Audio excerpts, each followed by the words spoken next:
Soy Paula Lazzarini, soy constructora de guitarra. Esta es mi última guitarra, está recién terminada. Es un modelo tradicional español sobre una plantilla de abanico personalizado. Esta última guitarra que construí es para Madera Guitarras. Es una guitarra basada en una plantilla de un modelo personalizado inspirado sobre Daniel Friedrich de la escuela francesa. Es una guitarra con tapa de red cedar o cedro rojo del Canadá, que proviene del Canadá, y aros y fondo palisandro de India, con una decoración también personalizada, con madera de arce. El barniz siempre que utilizo es goma laca aplicada a muñequilla, o se conoce también como a la francesa o French polish. También utilizo una roseta con modelos de mosaicos, y en este caso el mismo mosaico que utilizo también lo pongo en la decoración del puente. Este es el mismo modelo de guitarra con el que me presenté al cuarto concurso de guitarras de Granada, Antonio Marín Montero, y el modelo ganador del concurso. A mí me gusta mucho trabajar con una lunguez, la cuerda vibrante, ¿no? El largo de la escala vibrante, 64-8. Es muy poca la diferencia entre lo más tradicional que conocemos, que es la escala 65 centímetros, porque a veces sí, resulta práctico, pero también algunas fábricas de cuerdas de guitarras trabajan no con las medidas de centímetros, sino con pulgadas. Y muchas cuerdas están ya calibradas, el setup, digamos, de la cuerda está hecho en 25,5 pulgadas. Y es justo lo que representa la medida de centímetros, son los 64,8 de escala vibrante de cuerda.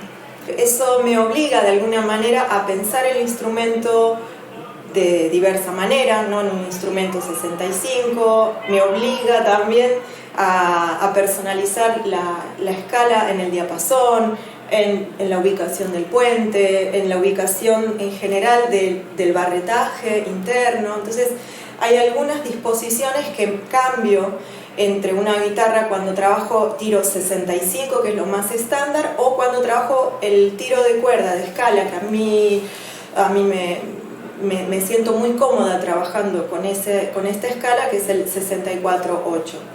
Destacar en esta última guitarra que construí, lleva solamente 19 trastes.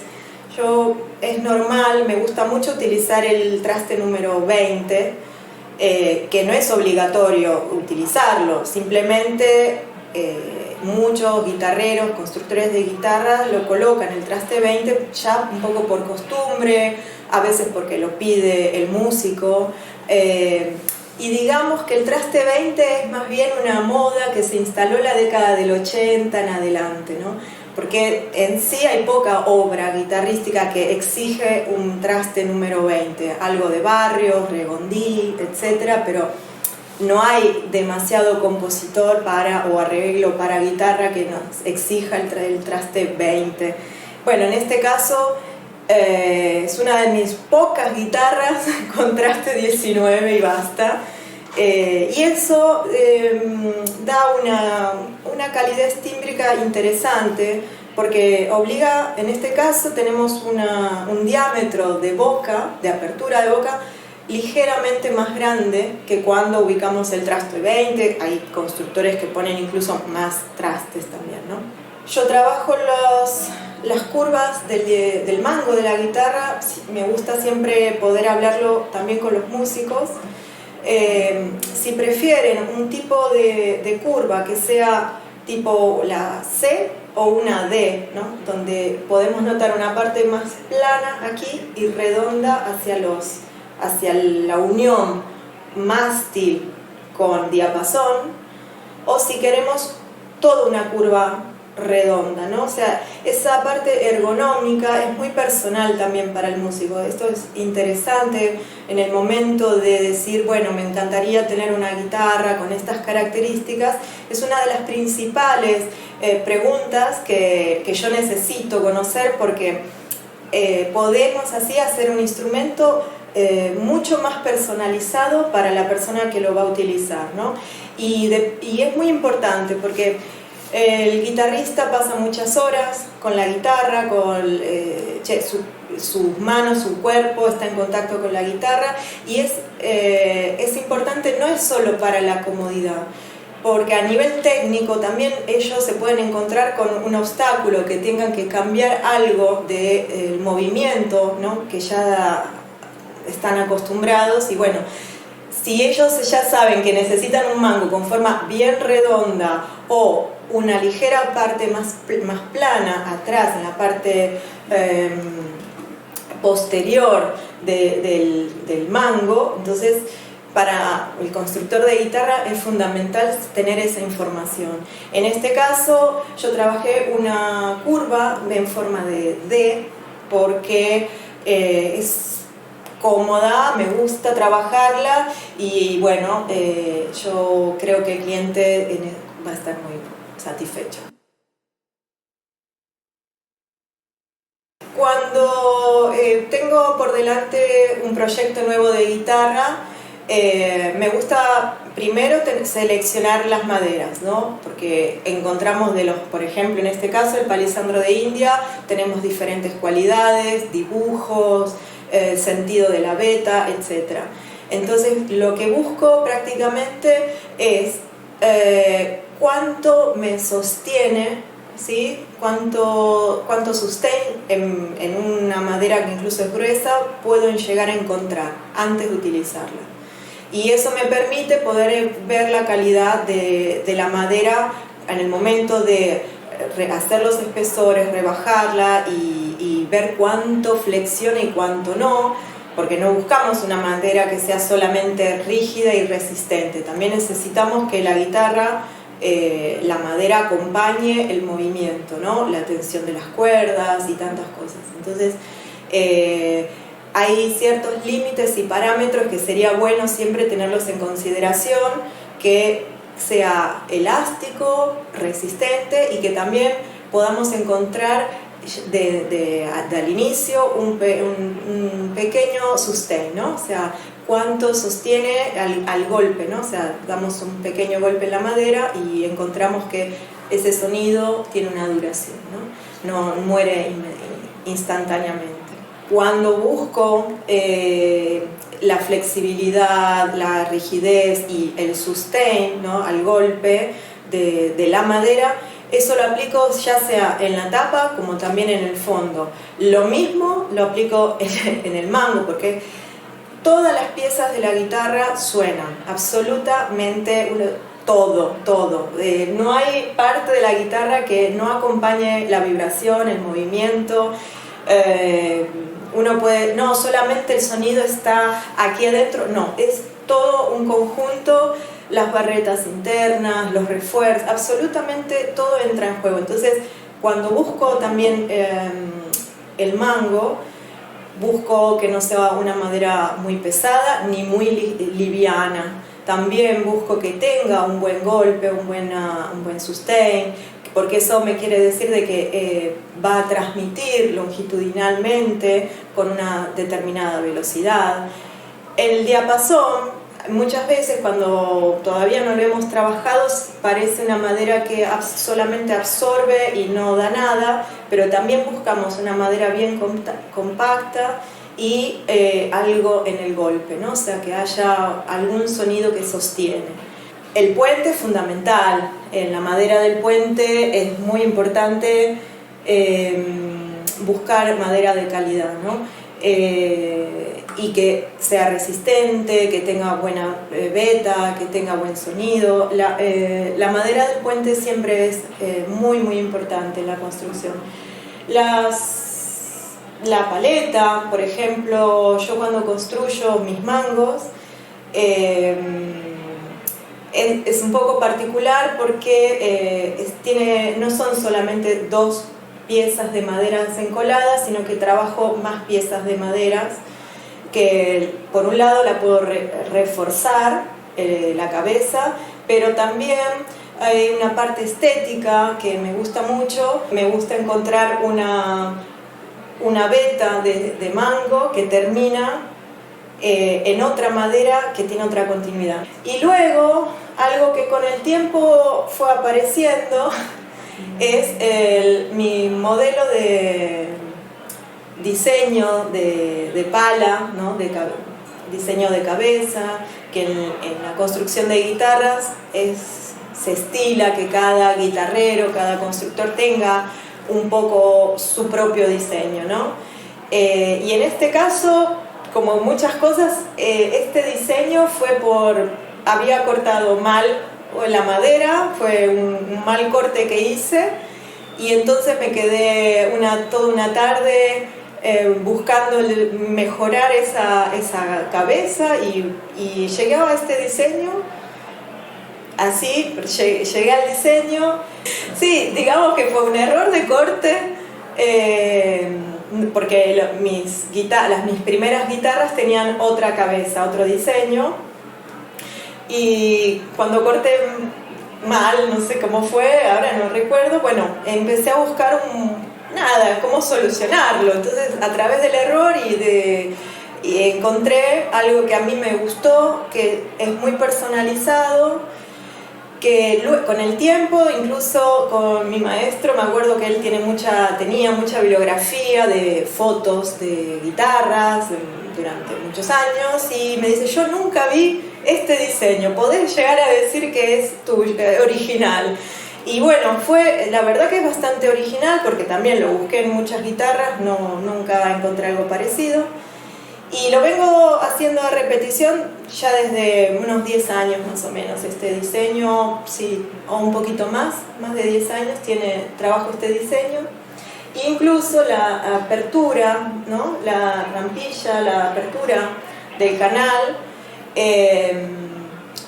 lo clásico, lo más normal es hacer una curva redonda, simple, o un cuadrado, ¿no? Que entre plano. Y en este caso tiene una curva de un solo lado. Y eso me permite que, por ejemplo, en el caso de la sexta cuerda, que es un calibre más grueso, etc., pueda entrar tranquilamente al clavijero sin tocar madera, no está en contacto con nada que altere el sonido de la cuerda. Y eso, la verdad que para mí fue bastante cómodo, hacer un ingreso de cuerda con una curva de una parte del lateral, ¿no? De la parte lateral y de la otra, y basta. Esto surgió cuando trabajábamos con Ricardo Lousao, fue mi maestro. Fue parte del legado de su trabajo hacer porque él, digamos que solo donde lo vimos fue siempre en sus guitarras, no en otras, y fue parte del legado de estar en su taller, de compartir tantas horas de taller ahí con Ricardo. A cierto punto él cambió esta entrada. Y bueno, yo continué siempre con esta idea de hacer la curva desde un solo lateral, y no sé, posiblemente lo podemos encontrar en otras guitarras actualmente, pero sí éramos muy pocos los que hacíamos la curva desde un solo lateral.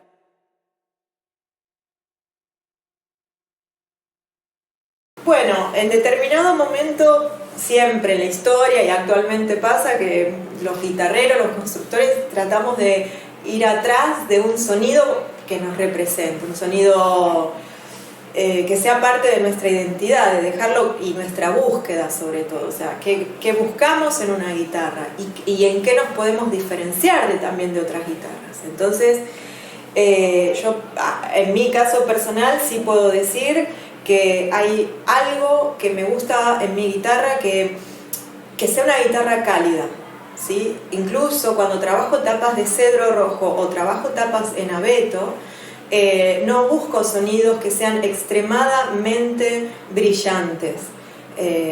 ¿No? Al límite, y es más, creo que a mí ese extremadamente brillante, ese exceso de brillo para un músico lo veo, creo que es incontrolable directamente. Entonces siempre lo trabajo desde aportar un sonido que sea cálido, que no sea un sonido metálico tampoco.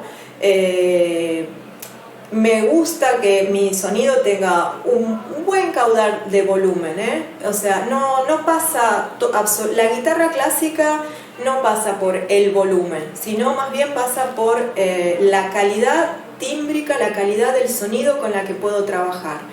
Y ahí vamos a encontrar sustain, vamos a encontrar armónicos, colores de muchas cosas. Nosotros en la guitarra trabajamos 3 octavas y media, es el registro que nos da la guitarra, y en donde obtenemos colores y texturas diversas, absolutamente diversas. Y sobre todo tenemos la posibilidad de trabajar en un instrumento que es armónico y melódico al mismo tiempo. Podemos estar haciendo un canto y al mismo tiempo no sé, incorporamos una síncopa y de repente estamos tocando tango, no lo sé. Podemos tocar otras melodías, podemos hacer acordes, nos permite realmente movernos con libertad. Podemos buscarle incluso más colores a medida que conocemos más el instrumento. Entonces necesitamos ofrecer un sonido donde el músico se pueda sentir en libertad, ¿no? Una guitarra que pueda ser de verdad sentir lo que él pueda expresarse, ¿no? Un medio para poder expresarse. Es parte del proceso también de los constructores, ¿no? Con el tiempo iniciamos a tener parámetros constructivos donde apuntamos a nuestro sonido personal. Y muchas veces las maderas, incluso, nosotros las tenemos que, no es porque conozco la madera y la trabajo y ya está, no, tenemos que trabajarla el doble, porque sabemos que queremos buscar un sonido particular, etc.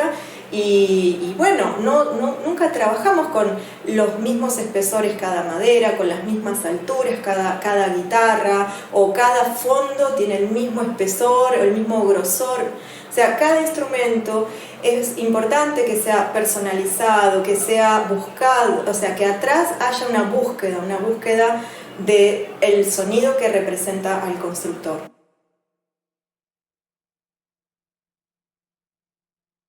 Y lo último que sí agregaría respecto inclusive a las palas de los guitarreros en general, que posiblemente es una de las únicas piezas de la construcción en general que es bastante libre, ¿no? Hay una cierta libertad en poder registrar nuestro sello incluso, ¿no? Una de las primeras cosas que siempre escuché cuando entré al mundo de la lotería es no leer las etiquetas, sino más bien mirar las palas, ¿no? Las cabezas de los instrumentos, que nos va a dar mucha más información de la mano de obra del constructor que la simple etiqueta. Por eso es importante que tengamos una cierta identidad a través de nuestro diseño, porque cuando llegamos a obtener la guitarra que nos gusta, nuestra propuesta de sonido, ya hay cosas que en el resto del instrumento, el barretaje, no lo vamos a cambiar, no lo cambiamos. Lo único que nos queda como para decir hago algo personalizado es nuestro diseño de paleta. Por eso cuando llegué a este diseño me quedé trabajando durante muchos años y actualmente trabajo sobre este diseño porque es lo que, digamos, es original, me gusta, me siento cómoda trabajándolo, y es en la parte donde más libertad tenemos como constructores.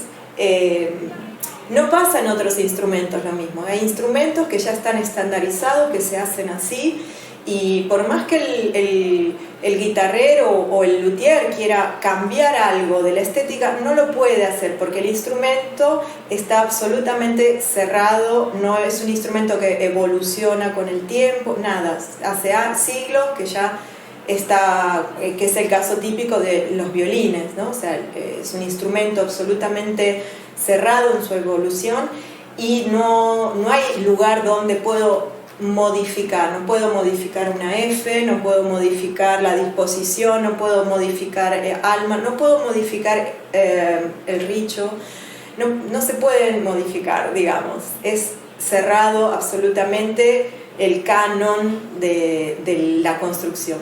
En la guitarra es un instrumento que aún se encuentra en evolución, por eso nos encontramos tantos modelos contemporáneos posiblemente. Pero cuando nosotros encontramos nuestro propio modelo y nuestra propuesta de guitarra, bueno, es importante que lo que yo considero que también en nuestra propuesta cerrarla con un diseño personalizado o un diseño personalizado de puente. Por ejemplo, en mi puente, más allá de la decoración, generalmente yo trabajo en la cordiera, en el cordal donde se ata, se hace el nudo de la cuerda, tiene una ligera inclinación. Vamos a encontrarlo siempre de muchas formas, incluso formas que esté recto, curvas o inclinados. O sea, hay de verdad muchas maneras diferentes de hacerlos. Entonces, digamos que en esta parte también tenemos una cierta libertad de poder elegir, siempre con ideas y teorías diferentes, ¿no? O sea, si es redondo la cuerda toca mejor, si es inclinado la cuerda toca de otra forma, si es recto la cuerda está en contacto con toda la cuerda. Entonces hay unas ciertas ideas de cada constructor y me parece que todas son válidas, pero digamos que son las únicas partes del instrumento que nos deja un poquito más de libertad en tomar las decisiones de los diseños y nada más.